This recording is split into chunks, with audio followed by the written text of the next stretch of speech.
Headlines वॾी हिते आवाज़ कराची का अहम ख़बर शेयर कंदासीं। सिंध असेंबली इजलास की कार्रवाई।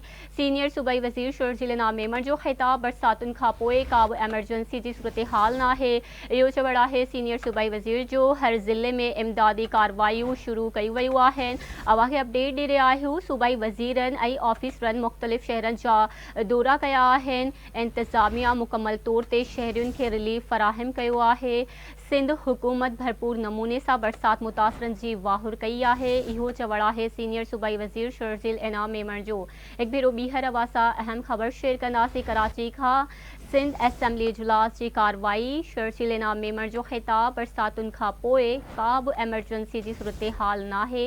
इहो चवणु आहे सीनियर सूबाई वज़ीर जो।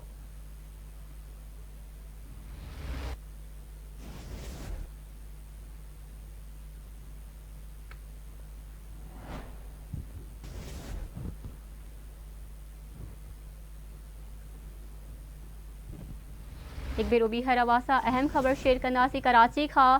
सिंध असेंबली इजलास की कार्रवाई। शर्जील इनाम मेमण जो ख़िताब बरसातुनि खां पोइ का बि एमरजेंसी जी सूरत हाल नाहे। अव्हां खे अपडेट ॾेई रहिया आहियूं। हर ज़िले में इमदादी कार्रवायूं शुरू कई वयूं आहिनि। तफ़सील मालूम कंदासीं कराची जे रिपोर्टर आमिर सुप्रो खां। जी आमिर, अपडेट कजो, कहिड़ा तफ़सील आहिनि?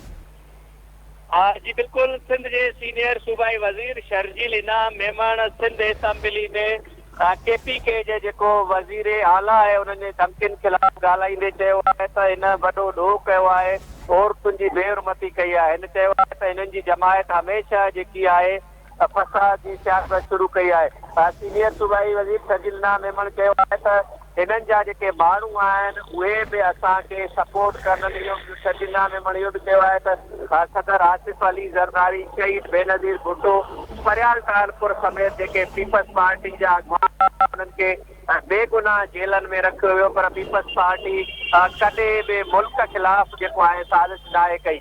इन सीनियर सूबाई वज़ीर शर्जील इनाम मेमण इहो बि चयो आहे त टाइम ऑफ इसराइल में जेकी ख़बर लॻी उन मां साबित थियो त जेको इमरान ख़ान आहे उहो इसराइल जी पैदावार आहे। सीनियर सूबाई वज़ीर शर्जील इनाम मेमण इहो बि चयो आहे त मरहूम अब्दुल सत्तार एडी पहिरियां ई चई चुको हो त शहीद बेनज़ीर भुट्टो जे दौर में इमरान ख़ान हिकिड़े साबिक़ ब्रिगेडियर सां अची मिलियो ऐं हुन असांखे चयो त शहीद बेनज़ीर भुट्टो जी जेकी हुकूमत आहे उनखे किराए वञे।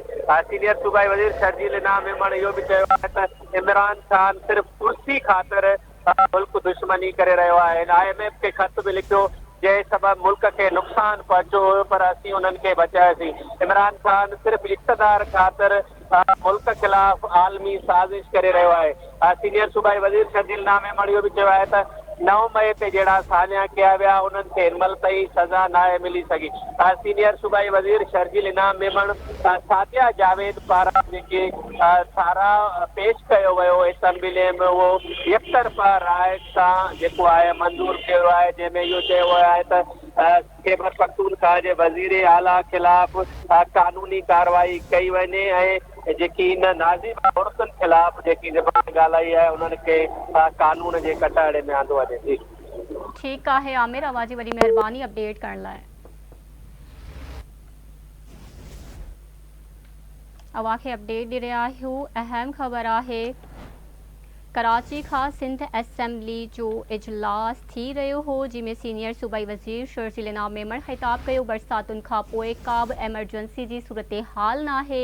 हर ज़िले में इमदादी कार्रवायूं शुरू कई वयूं आहिनि। सूबाई वज़ीरनि ऐं ऑफिसरनि मुख़्तलिफ़ शहरनि जा दौरा कया आहिनि। इंतिज़ामिया मुकमल तौर ते शहरियुनि खे रिलीफ फ़राहम कयो।